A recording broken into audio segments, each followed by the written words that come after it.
up again, none of them knows, none of them cold. They just got lucky but never adapted. So I'm to the one if it's coming to.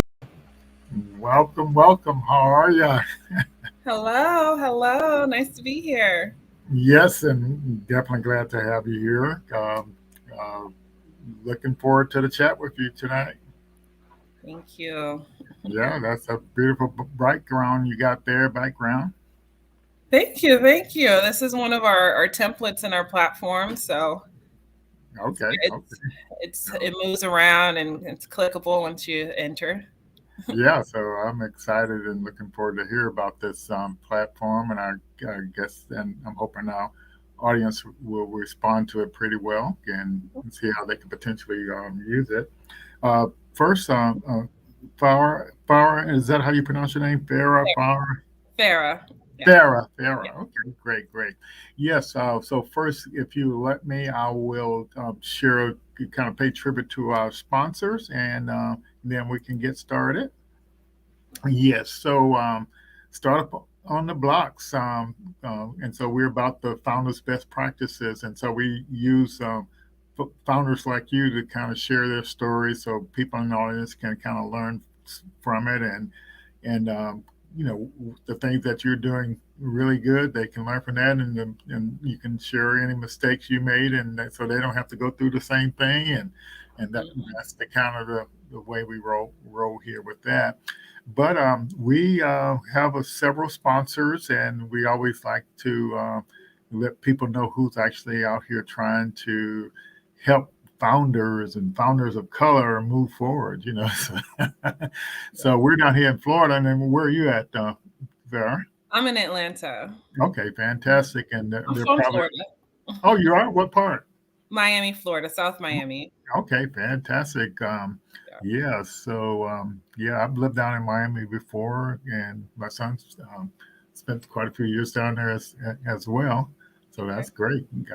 Yeah, a lot of exciting entrepreneurship things going on down there Mhm, um, mhm. right now.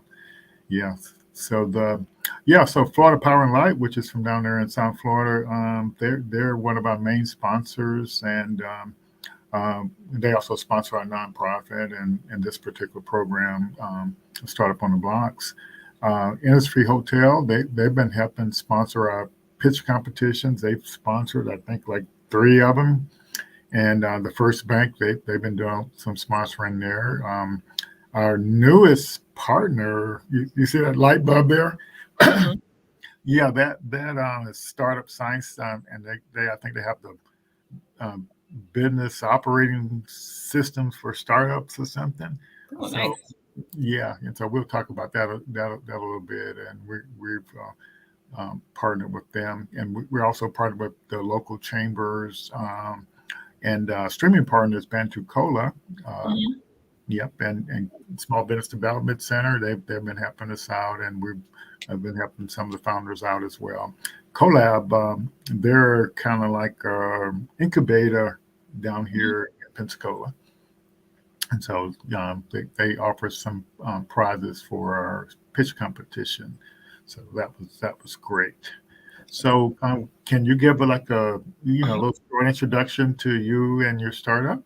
Sure, sure. Farah Allen, CEO, founder of the Labs, and our platform is a no-code web building platform, just like Squarespace or WordPress. But we specialize in you building your own interactive, immersive experiences for online and mobile.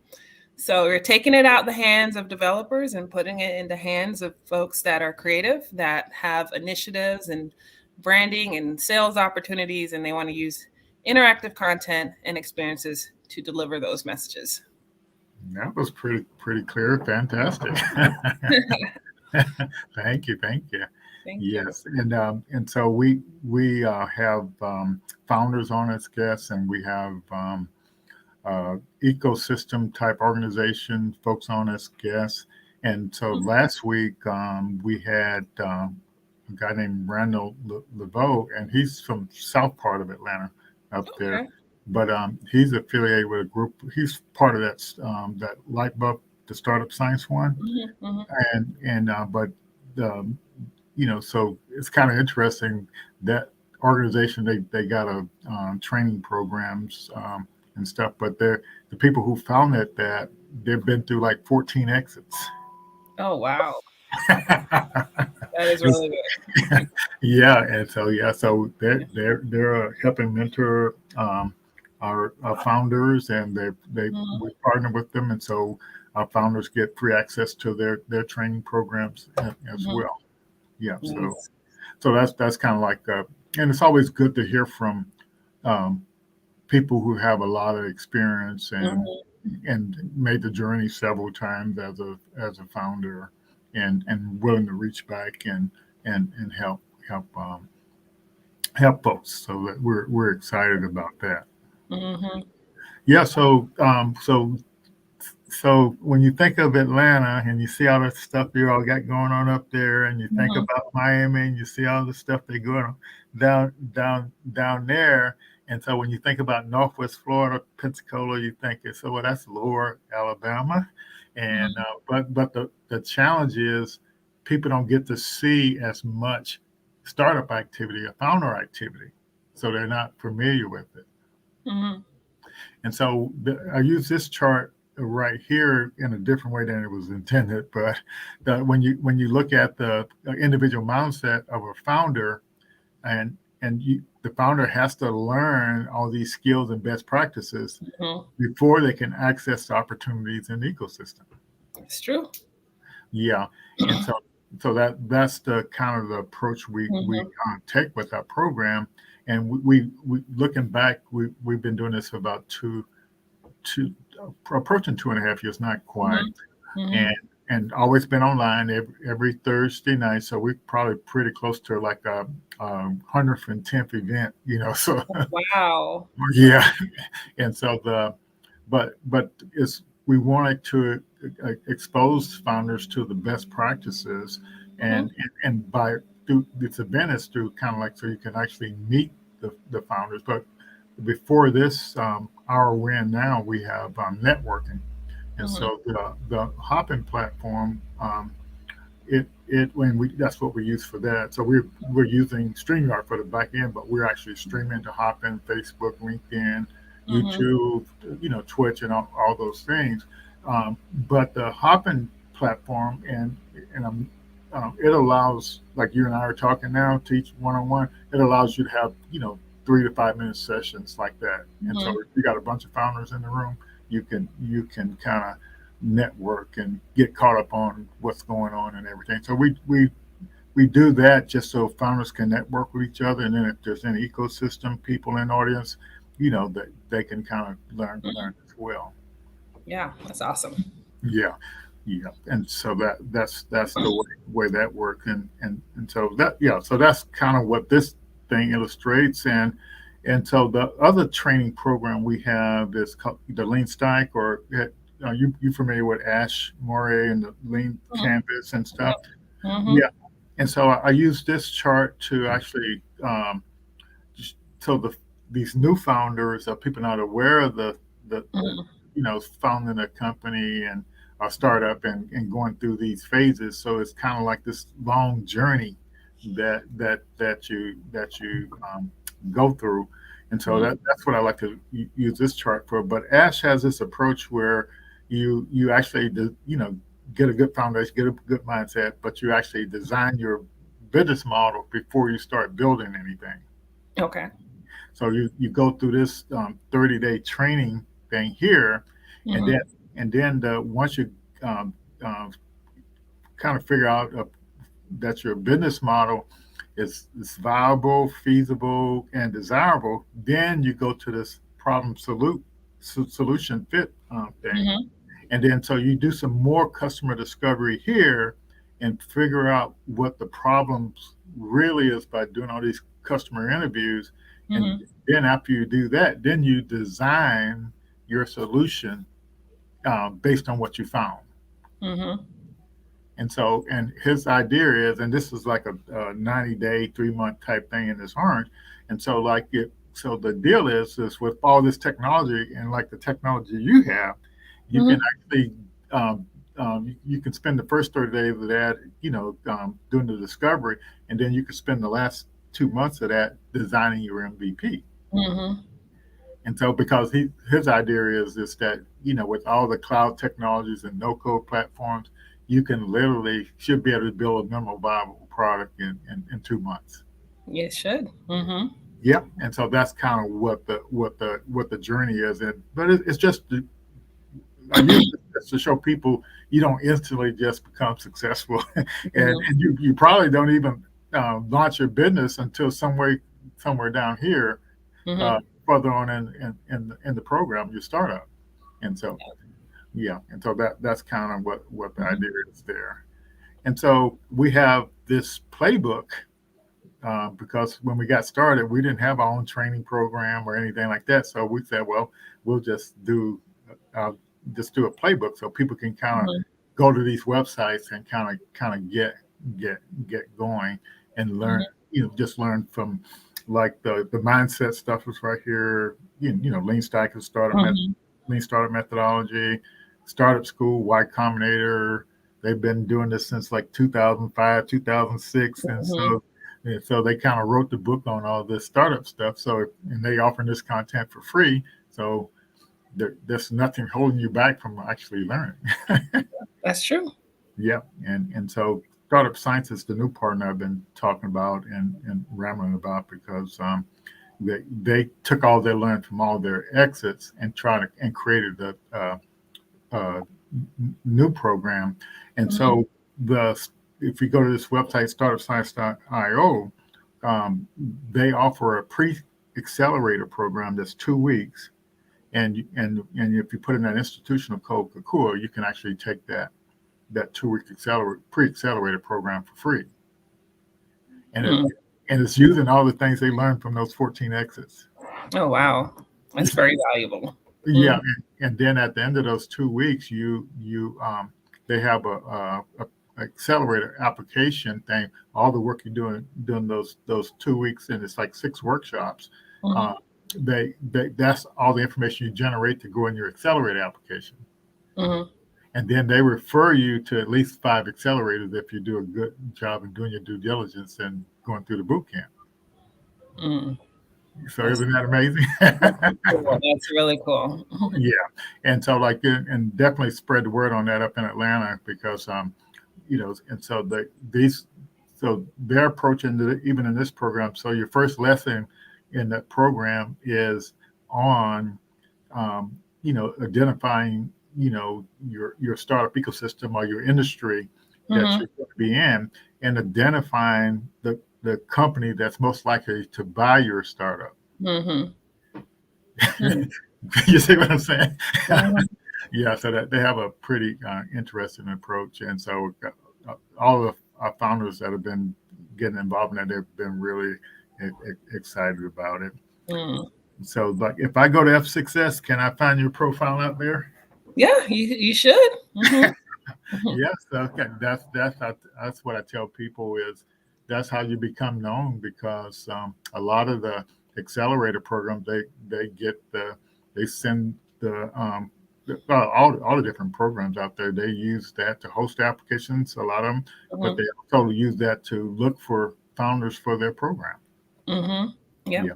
So that's pretty neat. So, but yeah, that's kind of what we kind of the little playbook we tell people to try, even if they don't participate in our programs.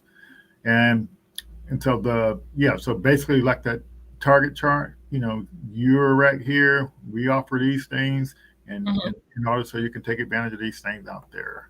So, are you a part of the Goody Nation area out Very, there? very familiar with them. Yes, I actually went to college with Joey. You did? You did that, Pam? Yes, I went to FAMU, and so he was Joey Digital back then, having all Yeah. these parties. So Okay. I'm very proud of what he's been able to do, and this, just the impact Yeah. that he's had on so many founders. He really, really cares about building this ecosystem, building startups. So there's a lot of Yeah. respect for him. Fantastic. Yeah, we had Joey on, uh, within the past year, and yeah, and he, so our nonprofit, the Kukua Institute, we're in his program as Okay. we're in the tech workforce. So yeah, Oh, yes, nice.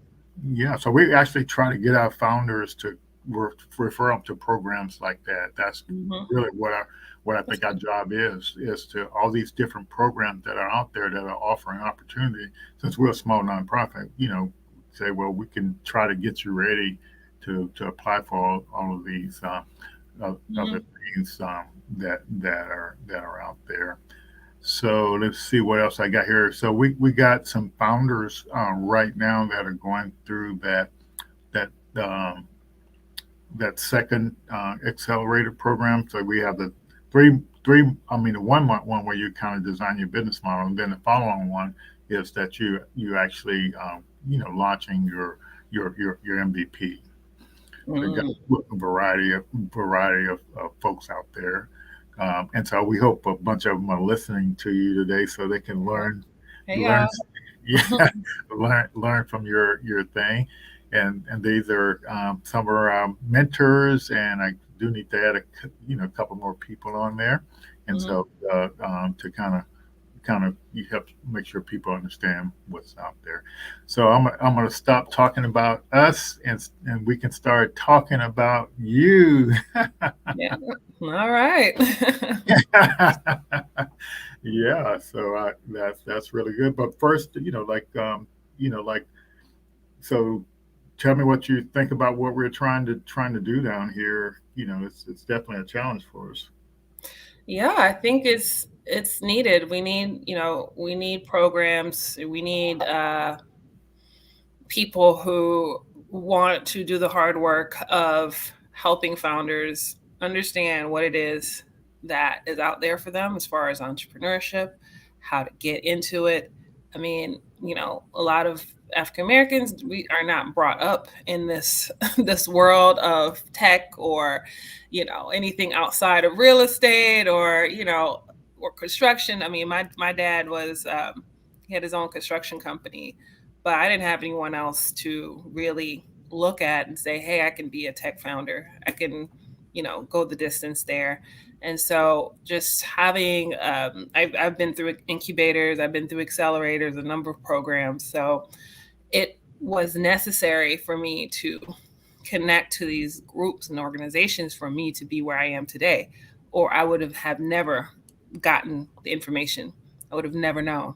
So it's very important that you all take a stand somewhere, and you have, and it's going to benefit a lot of people. Just your presence there, even just hearing about your existence is important. So Hmm. yeah. Yeah, yeah. So as we chat, I want to kind of I don't I want to kind of help. You went through a lot of things, but I kind of want to make sure the audience learns how you how you started and how you got the opportunity Mhm. to do participate in all those programs. But first, let's learn a little bit about you from you grew up down there in Miami, and yeah. So what were you thinking about your career stuff was going to be? Well, I come from a Caribbean family, Jamaican, Okay, okay, and I my personality has always been creative. I've always been in the art and music, and always knew I've kind of been an entrepreneur selling candy and learning how to braid hair or anything to kind of make more out of where I am. yes, yes. And so that, I went to Florida A&M, did studied architecture. Oh wow! So tell me about that. Tell me how in the world did a young lady get into architecture? Well, I mean, in hindsight, I create virtual worlds. Okay. I was designing buildings and Yes. places for people. So I am still an architect. Okay. Fantastic. I just said I'm doing it in different mediums, right? Uh, Yeah. I didn't know at the time that this would be, my path, or this was even an option.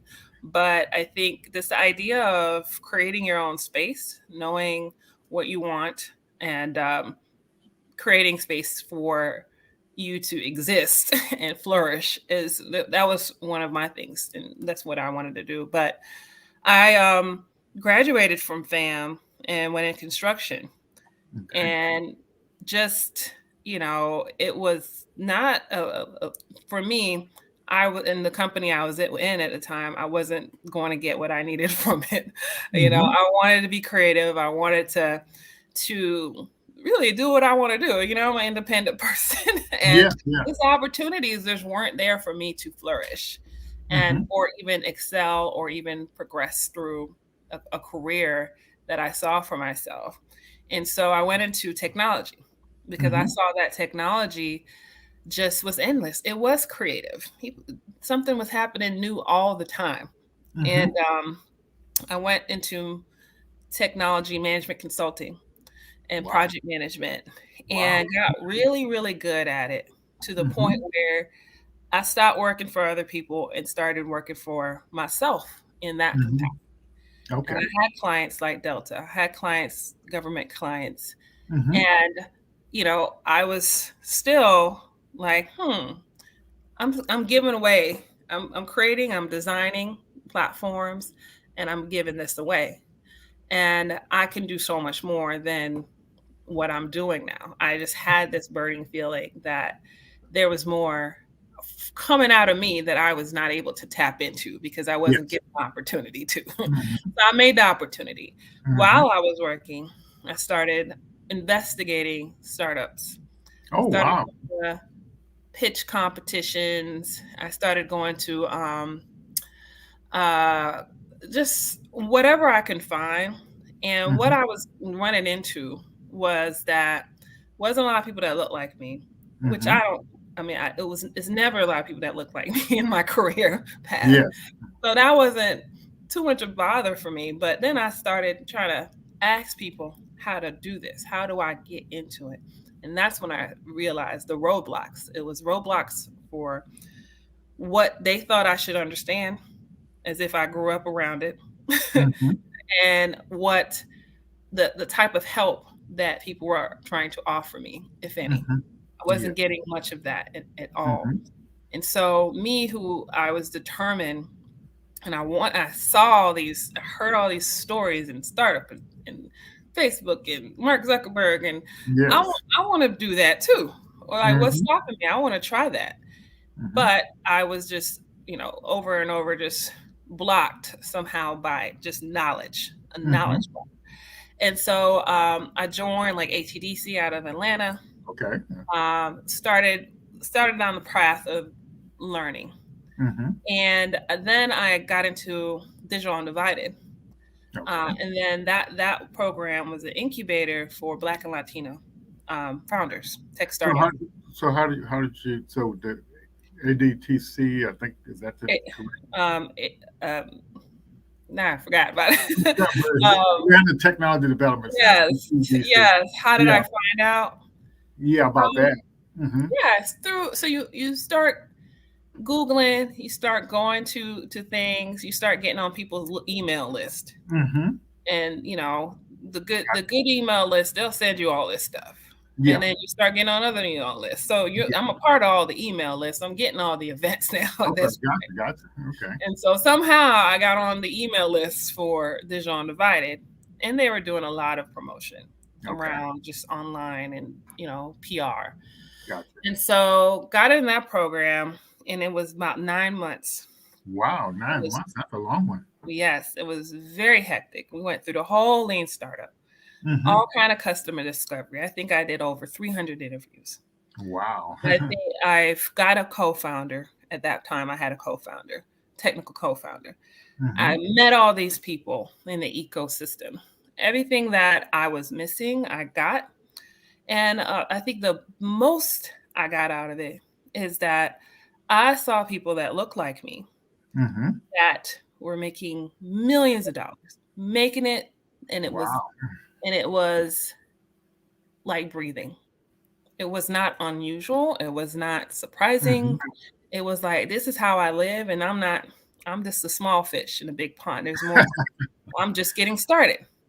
So Hmm. my view of the world just got way bigger than what it was before because I knew people that looked like me, female Well, like me, absolutely. Yeah, yeah, that was successful in doing yes, it. yeah. And that, that made me want to know who they are, keep in contact, make friends, even the allies that don't look like me. But Mm-hmm. I understood that there were people who understood Mm-hmm. the difficulties, that wanted Yeah. to help, and what that looked like, and how did they sound, right? How Yes. how did they approach me? How do we, what was the help that they provided? Mm-hmm. So got to know them and kept in contact with them. So when I left the program, I got into Comcast Accelerator, went from Okay. incubator to accelerator. So what, how did you um, how did you get re- referred to that program? I guess. So how did Yeah. you get it? So I think we had a demo day. So the Okay. best thing you can do as a startup is to pitch, to present in Okay. front of a crowd of people that's there to see you and a lineup of other people for Mm-hmm. whatever reason. Their job is to see startups. Yes. And so Comcast was there because their job was to sign up startups and Oh fund. wow. Okay. Okay. And investors were in the crowd, and all their jobs were there. They were Mm-hmm. there to get startups into their ecosystem. Yeah. And Gotcha. so Okay. I did well. Got up on Mm-hmm. stage. I knew my stuff. We all did. If you made it through the program, you knew your stuff back and forth. You knew your problems. You're just, I would say, military ready, ready for Yeah. war. Well, Yeah. if you stop right there for a second, and what you just said is that's what I think each lo- local place needs to prepare their founders to be ready just like that. Hmm. So, because Exactly. like when you go to these other big cities, and you would totally get outshine, if you don't have your stuff in order. You would. You would. Because people try to trip you up. I mean, that's Hmm. another conversation. Yeah, there yeah. is there is a confidence that you typically gain over time Hmm. from doing, being in the space, being rejected, Hmm. being praised, Hmm. um, getting your first customer. Hmm. This confidence is needed for you to even pitch Yeah. properly, or even to go out for funding, or even to Yes. grow your company. Yeah. That's not something typically people are born with. I think there's Kanye's of the West, Kanye West is of the world, that are Hmm. like, I'm naturally just talented in the gift of gab and Yeah. just confident. But the rest of us, we work, we Hmm. are employees, we have people to answer to, we stay quiet when we need, and that is something that is not as much helpful, that training in the leadership form of being Hmm. a CEO. There Hmm. is something that you have to bring out of yourself, of how you present yourself as a leader. And Hmm. so as you are in these programs and you're looking at examples of people that have made it, you need to understand you're not just looking about researching how to get your business up. You have to understand how they are able to be a leader and be successful. Because yeah, you're not wallflowers really don't make it to Hmm. the top of the hill.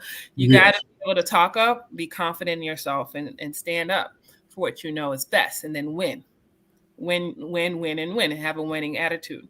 And Hmm. so I had a version of that when I left. So I Hmm. got on that stage and I expressed that winning attitude. Hmm. And then I did all the stuff they needed me to do, and I got into the Comcast program. Hmm. Got my first money, and guess what? I left my job. Wow. Left it. It wasn't that much money, Hmm. but I was so serious about what I was doing, and I had a goal. Of course, I come from management consulting and project management, so Hmm. everything was a project. And Hmm. so my goal wasn't, of course, I had my big goal, but the small milestones is what people really want to hear. They hear your big goal. You got a Hmm. big company. It's going to be $1 billion company, but how are you going to get there? And the steps, the intricacies of the steps, and how well you know these steps is how you get into the doors. If you know them like the back of your hand as to how you're going to get to point A to B, and you're going Hmm. to do this, and you're going to tie the knot and you're going to do your shoelace over there. And because of that, it's going to happen. Then people are more liable, likely to believe you, and you will believe yourself because you Yes. already have a roadmap to get to where you need to be. Yes. And so while I was in that program, I said, I know most of what they're going to teach me. That's not why I'm here, because this is Comcast and I need to raise money. Yes. And I haven't built the product yet. I was lucky. I had the gift of confidence for them to understand that I will build the product and that I would get traction. And I had proven somewhat that I have the capabilities of doing it. So they believed enough in me to give me that. So can we stop there for a second? Because what you just said is that you got into an accelerator program without having an MVP. I had a MVP. You did? Had a very, very basic idea. So you had something that you could actually sell to a customer? No, I could not. That's what I mean when I say MP. Okay. You got something that you can actually prototype. I had okay, so okay. So you were at the stage before you actually build it. You actually build a working product. So what I encourage everybody to do is to build traction before you even have anything. I have built traction. I have built relationships and partnerships based off of me completing my product. Yeah. And so I had about 20, 30,000 potential users based off of a partnership I've made with people off of Facebook groups, off from music. I had a music tech company originally, music publishers. I got a whole bunch of small businesses together that had this problem. Say, hey, wouldn't this be nice if you had this? Okay, well, here, if I bring this to you, would you be my customer or would you be a partner? All right, sign on the dotted line. So when I went to these folks and pitch, they saw all my my contracts. Yeah. And these contracts have a value. Oh yeah. So that's what you go. I went around and I did the work before the work was even done.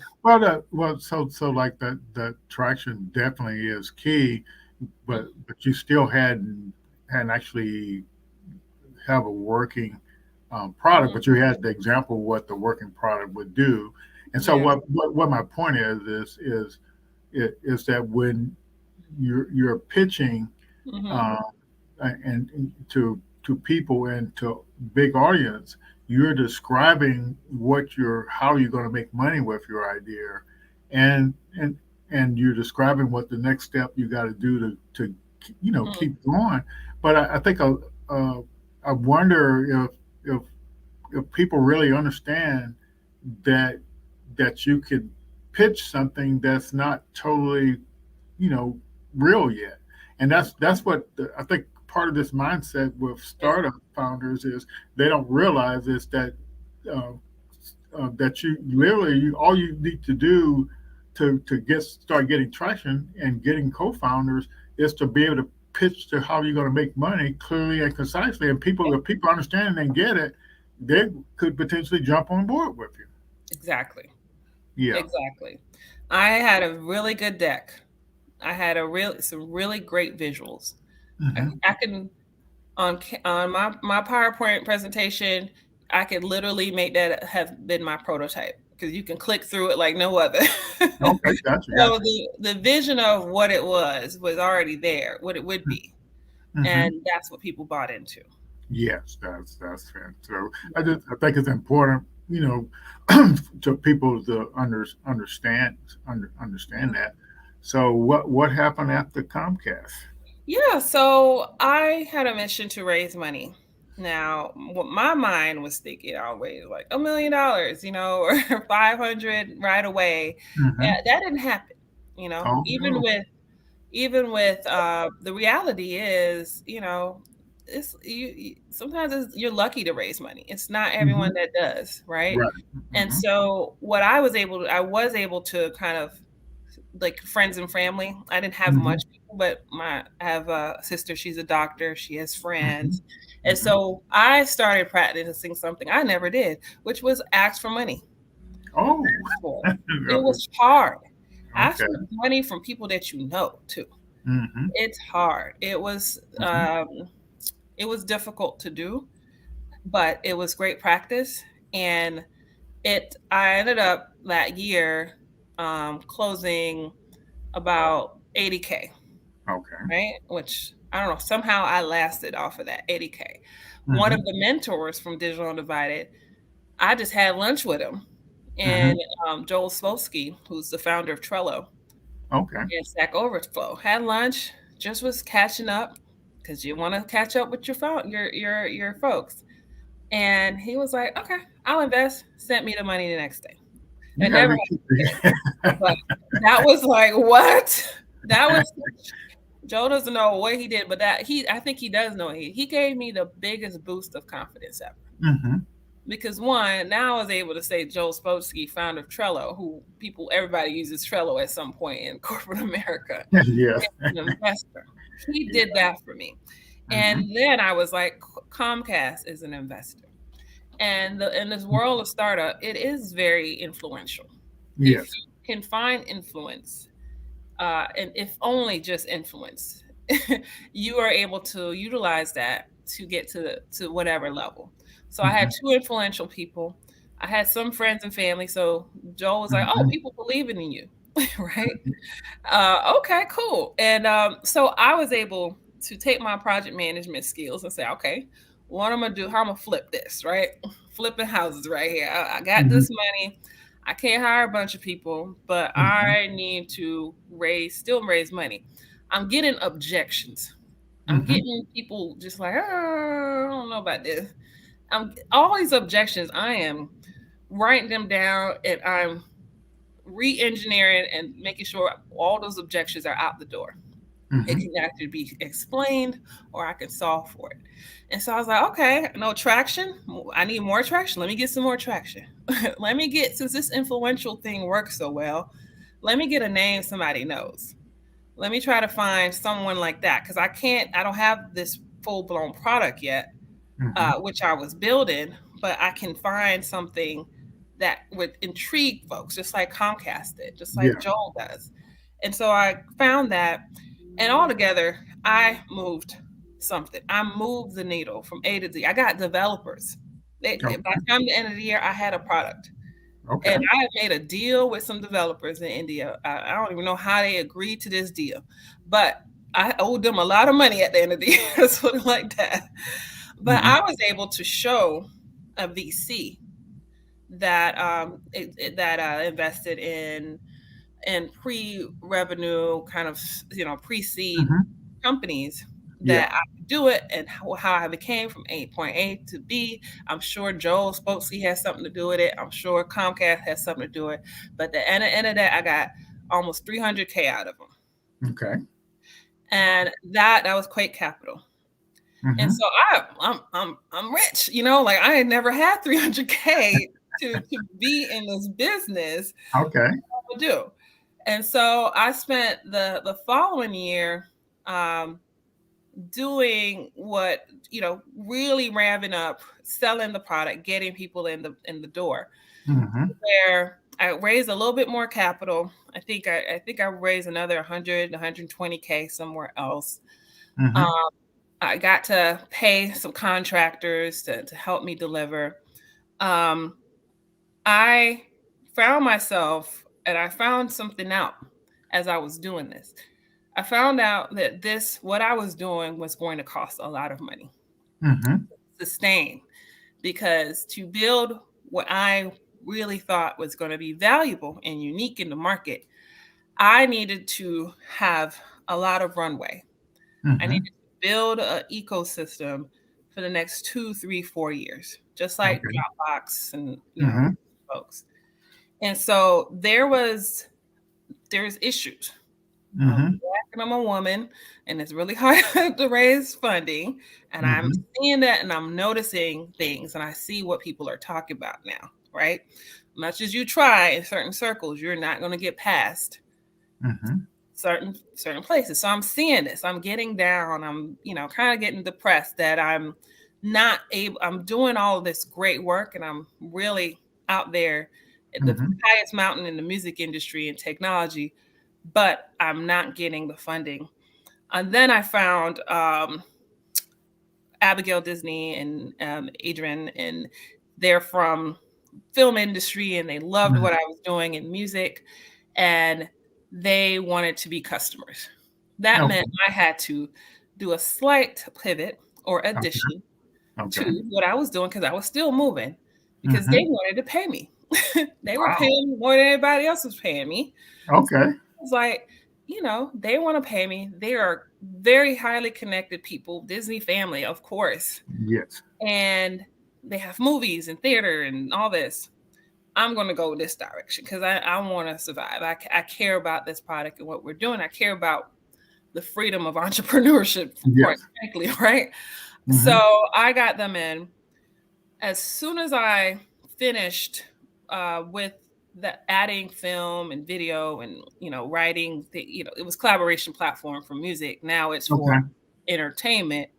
Okay. Uh, COVID hit, Oh, wow. and now I got people in there. As I said, this is a snail pace industry when you are charging $12.99 for stuff. Unless you Mm-hmm. go viral, Yeah. you Yeah. are going to need runway.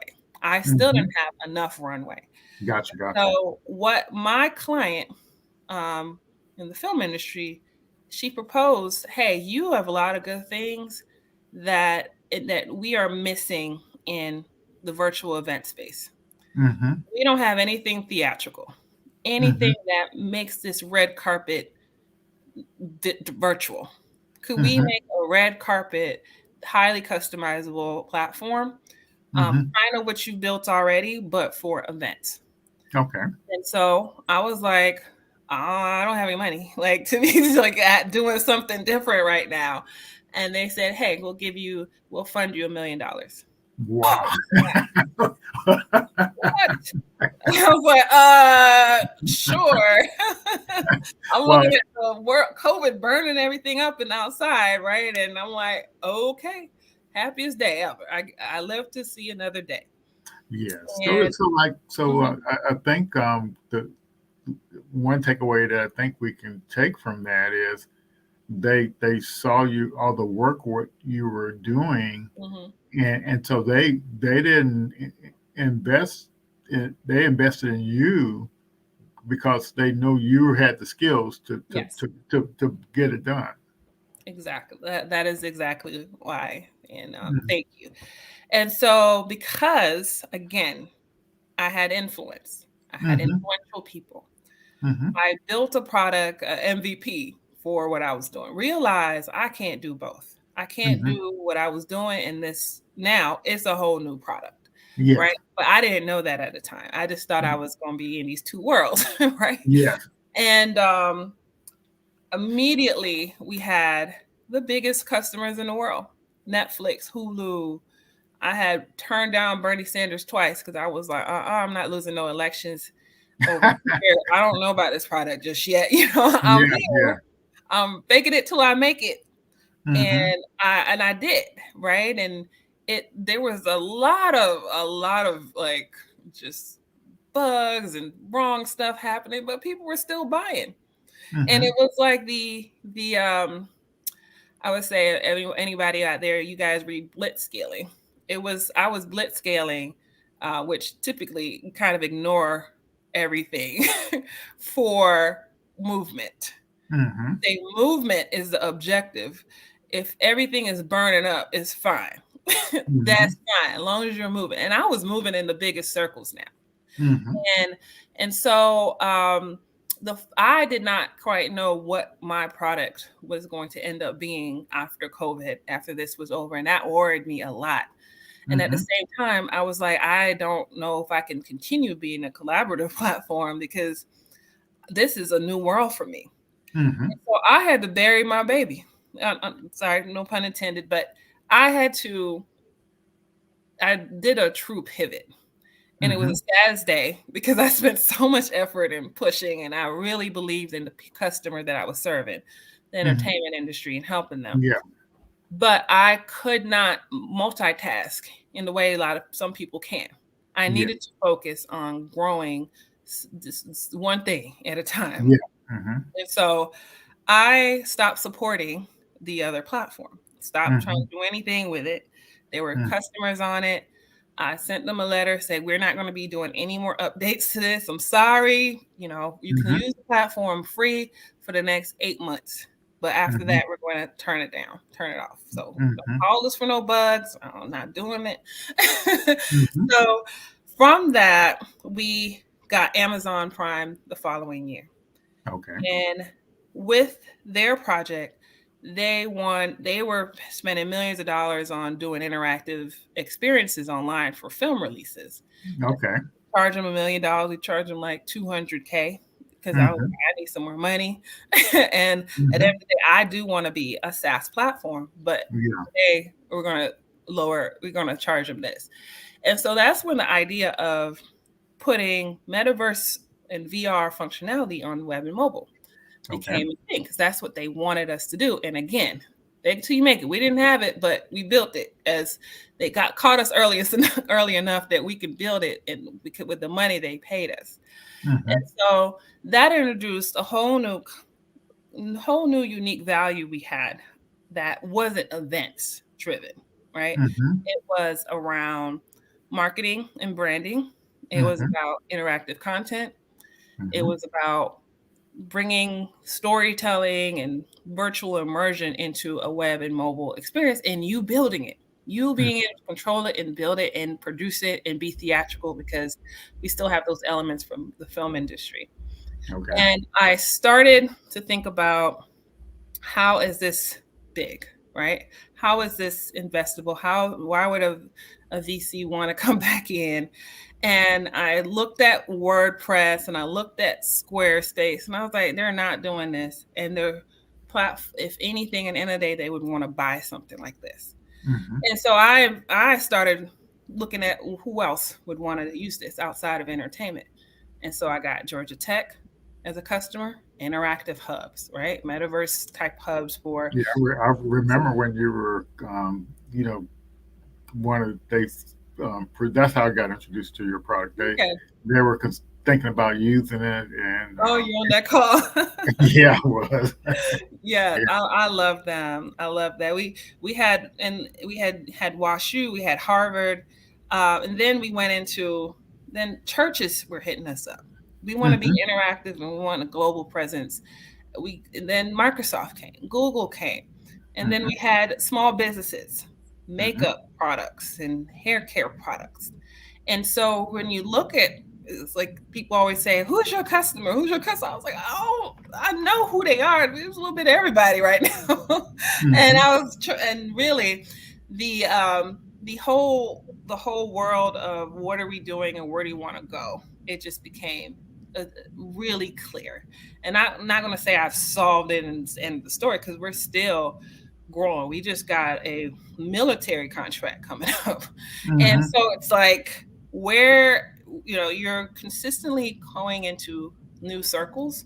Mm-hmm. I like the diagram you brought up, because I feel as though with every milestone, I'm pushed out of what I knew before, and now I'm Mm-hmm. having to learn something totally different. Yeah. And so when I got up into, and I raised just closing a $2 million round now, Mm-hmm. led by Fearless Fund. Mm-hmm. And when I got that funding, I had to become somebody's real boss, not just a contractor, but Mm-hmm. someone that I was managing people. I Yeah. had employees, they had benefits and vacation times. And that was a whole new world. I had to find a whole new set of mentors. Thank Mm-hmm. you. Whole new set of mentors in order Mm-hmm. for me to really grasp that leadership. It was a whole new experience. And so, one thing about mentors is might not use the same ones all through your journey. You probably won't. Yeah. You probably can't. Mm-hmm. But right now, I'm talking to the CEO of a $1 billion company, right? Mm-hmm. And this particular CEO is able to help me where I am right now. Mm-hmm. Now, next year, if I make $10 million, I might have to go to another CEO to ask him how to handle that, because this other CEO may not be the best person to help me anymore. And so Gotcha. I would encourage you just to not be afraid of closing chapters and opening up new ones, Mm-hmm. because you will really damage yourself if you hold on too tight to situations that were comfortable and people that gave you comfort. Because as you grow, even if you fail, you may find, even if you fail somewhat or temporarily fail, you may find that these people may not be there. Mm-hmm. Like, you fail, you're great when you're good, when you fail. And you don't want to be, you know, you don't want to break. You have to maintain that ownership over the dream that you have and the vision that you have. Mm-hmm. We're crazy. Entrepreneurs are crazy. We always got our head in the clouds. We always are optimistic. Like, that is what makes us do crazy stuff and then win. If we, I told somebody this, I was like, if we based in too much of reality, you're not going to do half the stuff that you go out there and attempt to do. So you have to maintain that part of you that makes you want to be more or do more. And so protect yourself by knowing what the expectation is. The expectation is you will not have everybody with you as you grow, and that is just a part. That's Harry Potter book 1. I'm a nerd. Book Mm-hmm. 2, book 3, Voldemort. The characters went away, and you had new characters. So you have to Okay. think about that in that term, because you have to stay really focused on what you want. Yes. So let's take a second to see what Quinn is talking about here. Um, got any advice for founders in the entertainment tech space? Yes, I would say go for. There's so many people who are needing help in the entertainment world, right? So that's a great market to be in. Try not to depend on funding too much. It will come as you're successful. Try to make relationships work for you, partnerships, try to get the customers, try to help people, really focus on the ROI, your ROI, and getting ROI for other people. Mm-hmm. Because when you really, that's the problem I saw, was a lot of people were talking about doing things, but they weren't really doing things, Mm-hmm. right? They weren't really creating value. They had something. If they had something, where was the value? And then where was the growth, right? Where are the partnerships? How are you kind of Mm-hmm. proving that what you've built is working? And so I encourage you to really focus on the business of entertainment. And it's not about, you may see people who go out and try to get a bunch of celebrities and things. And if that's your business, that's great. But the richest and most fruitful folks may be in the orchestra industry, the piano keys, it may be whatever. Those are the most consistent and the most paid, people who get paid and have money to give you. So Mm-hmm. don't shy away from these these industries outside of urban or just contemporary music, to help those, because other people need help too. And that was one of my superpowers. It's like, I was going to Middle Georgia to the orchestra convention and getting customers. I got the Oh. whole convention to sign up on something. Nobody was checking for the orchestra convention. Why not? I'm the only one there at the tech company really asking them if they want to buy my product. And they're like so grateful and thankful. And so really be creative as to go and step out in order for you to get there. But luck That's with that. yeah, some of those niche markets like that. I wanted to you know, you said you got training in architecture, and at the FAMU, my brother-in-law, I think he was in the first graduating class of the architectural thing there at FAMU. That probably was in the late 70s. Mm-hmm. Yeah, yeah. So like they had an architecture school of architecture for technology, and then they went to the Mm-hmm. the actual architectural um, degree. But anyway, so and you made a point that the product that you have now in this virtual space is is leveraging your kind of like architectural background. Yeah, it's hitting me on the creative side. I'm a creative. I love creating things. I love art. I love just being in that space and stories, and that's something that drives me comfort. So I love that I get to do that, and I don't really get to do it that much, but sometimes to relax, I'm in here building virtual worlds. Hmm. Like I design what my background is in one of our virtual worlds, and that Yeah. was something I enjoy doing. The Yeah. business side, that's super hard. This other creative side, that's the easy part for me. Hmm. But Carlo, he had he said something about warrior spirit. You do have to have a warrior spirit. It is very important to be able to sustain mentally, because it's going to be new experiences that may turn you completely around, and you're like, what do I think about this? I have no clue. I Yeah. want to be mad Yeah. or I want to feel like somebody hurt me. And it's really important that you have founder friends. It's important that you have mentors, because what you may think is somebody that has totally destroyed your whole entire world, but at the end of the day, it's really commonplace, and it might be a benefit to you. Or maybe they did try you, but then I talk about somebody taught me that chapter situation that pretty much helped me a lot. I'll give you all my therapeutic stuff, y'all. Okay. Close the chat with somebody, try you, be like, you know what, you were part of my chapter. That's closed. Thank you for that book. I'm gonna move on to this next book. That's the nice way of me letting go of situations that really didn't go my way. So Yeah. Yeah. The other point I wanted to make based on your background, did you know after going through your architecture program that you were being trained to be a project manager?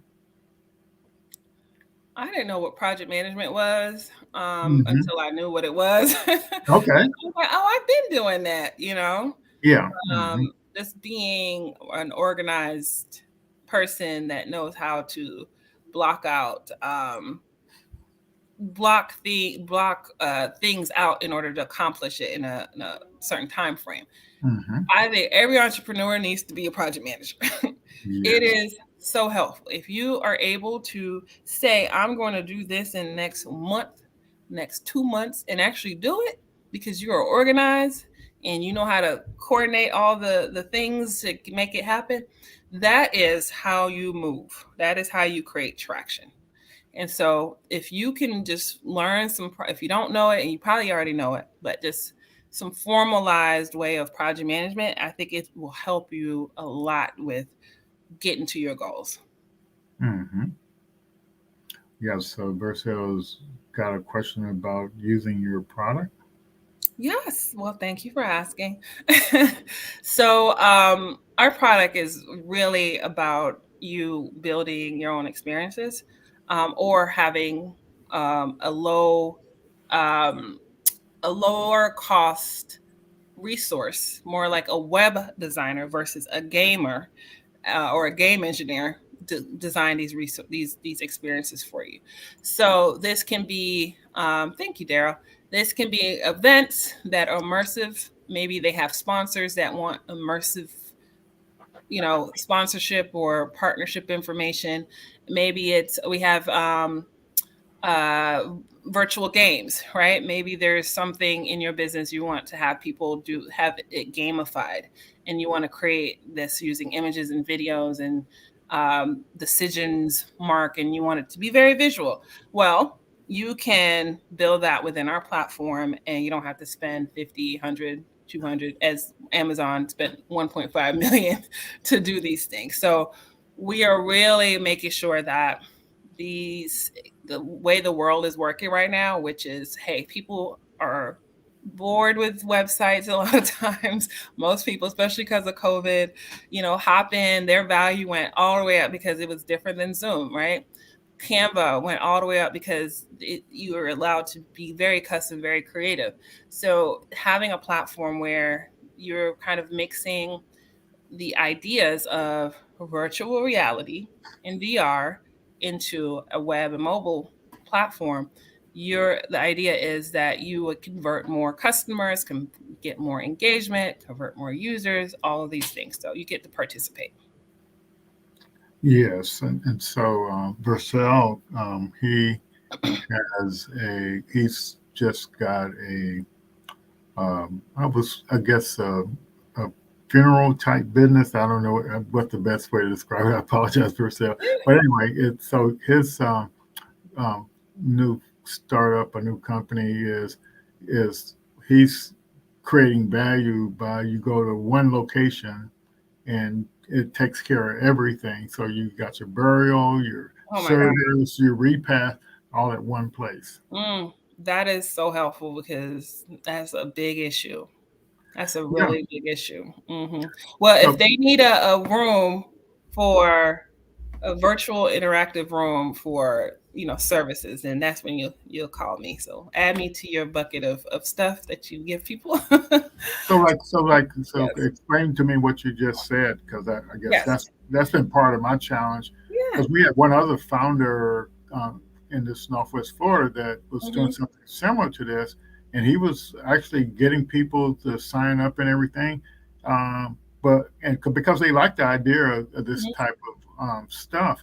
Um, but for me, I was trying to see how can I get value right now Yeah. from having a site like this. Yeah, and we consult a lot of people into doing that. We're in sports and entertainment. We're in all kind of places. So with Verso, we would say, okay, are people interested in having and maybe the funeral service online being shown versus it being on Zoom, having it on the lake of the person that who passed away in their home, on the beach, in outer space, right? And we could put the stream in there. We could put the the I forgot what they give people. It's not the menu. So sorry, it's late. The y'all know what I'm talking about. The repass and the information that you give out. Sorry, anybody in the chat can tell me what I'm talking about? Nope. All right. So you can put all kind of downloadable content or things that can be popped up within Hmm. that space. You can have your chat. You can actually, if you wanted to, that could be it. But if you wanted to, you can actually live produce in that room. So if you wanted to go from the stream to a video chat, to and then switch the screen to something totally different, then you can live produce in that experience, and everyone will come in at the same time. Obituary, yes, thank you, Daryl, thank you. A program, yes, Hmm. that's what I was trying to say. Yes, yes. But yeah, that's a kind of good deal, and we put the link to the website there so people Thank you. could get it as well. Yeah. So uh, so you kind of like um, like with your conversation here tonight, I think you really covered quite a bit. Yeah, I think you gave more lessons than you ever could imagine given in one hour session here. And one of the things I wanted to make sure people realize, and this is one of the things I like about the Lean Stack platform, is because like you mentioned you had some business models for those things you pivoted from, Hmm. and like the one you mentioned where you said you were charging $12.99, and it seemed like you never were going to get to where you were going. And so in the business model design training in that first 30-day session thing, you you design the business model, and what that means is you design it based off seven numbers. And so one of the numbers is the price for your product or service, Mm-hmm. and all these you know things. But you have a goal of how much money you want to be making in 3 years, and Yeah. and then you want to make sure you can, to get to that point, you want to do like a 10x kind of growth thing. So you start from that 3-year thing, you go, and then you back up and Mm-hmm. see how many customers you have to get in the top of your funnel from Mm-hmm. day one with that 10x growth to get to your 3-year goal. Mm-hmm. And then when you plug those numbers in there, and it says that, like, at that 12.99, you're going to need 6 million people to visit your site this year in Mm-hmm. order to acquire these many um, Yeah. customers. You see what I'm saying? And Yeah. then and Mm-hmm. so that's when you determine, because that's the mistake a lot of people make. In your case, you you through those connections you made in your journey, Mm-hmm. you were able to keep going and pivot and get Mm-hmm. funding. But like, like when a person, like, designed that business model, and it doesn't allow them to get to what their goal is, Mm-hmm. they end up doing a lot of hard work. And so Yeah. what Ashley's point is that you work hard on that business model up front, Mm-hmm. and if you got your pricing right, that you'll be a viable business, Yeah. to go before you ever Yeah. even build anything. That is true. I think also, just from the founder mindset, right? Especially like the entertainment industry, there's big groups of people, right? One Facebook group may have 1 million, 2 million people. So in a founder's mindset, hey, I got this person as a partner, right? That was me. That Hmm. was me. So, maybe I'll take 2%, 5%, and that's going to be my revenue, right? That's how much people are going to come on.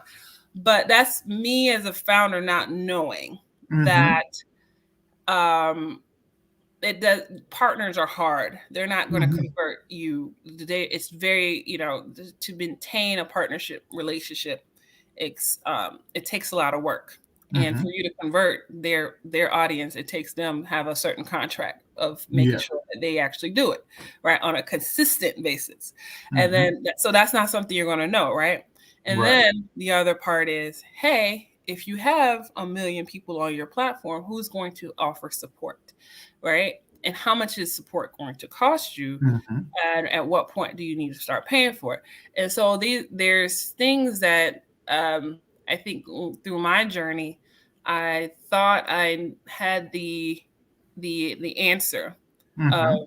how this would grow, and it's probably okay that I did it, because then I would have had said it, and I probably would have had raised. I truly believe, but as I grew more into it, I think just understanding the cost of doing business, Hmm. that's where I see why technology companies raise so much money, because Yes. the cost, because Hmm. I didn't understand that the Yeah. cost of supporting your your success is a Yes. lot. Yeah. Supporting your success. If you are successful, this is the stuff you're gonna have to start paying for. Yeah. And it's gonna be 3, 10, 20, 50 times as much as you were when you were not doing it. So Yes. Hmm. you want to put that out there, that even though you may think you have a plan, I think that's good. Go for it. Don't overthink it, but always look for what you don't know, Yes. Yeah. and digest every piece of cost that's possible, and go out for the funding. If you need to Hmm. go fundraise enough that you can really make some moves um, in affording your success. Hmm. Fantastic. Yeah, I think this, like I said, that you gave a lot of value and shared a lot of stuff to help people move forward. And and you got any kind of last comments you want to share before we kind of wind down here? Yes. I think I said this in the beginning, but your biggest barrier to success is yourself and your Hmm. self-confidence and how you feel about you as a leader. Hmm. If you have to believe that you are the person, the subject matter experts, the person that made the word metaverse and try to get everybody to use it, right? When I was doing music, I was in blockchain. Our platform was built on blockchain. Yes. And that was about 4 years ago, right, when we first started. And now they don't even say blockchain like that. They might say NFTs. And I'm like, who came up with that? I could have came up with the word NFT. I could have. What stopped me? What stopped me? Like, you were just as capable of, bringing and inventing things into the world and being first. And don't let anybody tell you different, because there's plenty of things that we don't take credit for or don't think that it's important. But there's people that will take that and run with it and write the book about it while you came up with it. So just know that you are a genius because you are here and you decided to do something different and outside of the box, just by being creative and being inventive and wanting your own business. So take that, wake up with that knowledge and be great at it. Yes. Yeah. And one last question on our next pitch competition. I'm not sure when that's going to be, but we're going to have a demo day in December. In one of our upcoming things, would you consider being a judge for us? Of course. Yes. Okay, fantastic. So I'll definitely invite you, because it would be great to have a female judge that has been through a lot like you have, and can actually give some good feedback to the folks, and I think that would be great. Well, Farah, we really appreciate all this stuff, and we got a couple more comments, so I'll put them up there before we sign off here. Yes. So Sabina, she's working hard. She's in our cohort, and Thank then you, looks Sabina. like let's see, Tia. Carlos, thank you. Yeah. Daryl. Yes, and let's see, Tia. Yeah. So everybody, just really appreciate what you shared tonight, and that's to me, that's another great example. Like the guy we had on last week, he was sincere about giving back and sharing information, and that's important. And for me, I've been telling people that there are people out there willing to help you, but until you actually see it, it's kind of hard to believe. Yeah. All right. Well, God bless you, and we wish you continued success, and we're just so glad you were willing to take some time and share with us tonight. Thank you all. Thank you. You have a good night, and reach out to me on LinkedIn. I'm here if you guys need me. All righty. Thanks a lot. Thanks. Bye.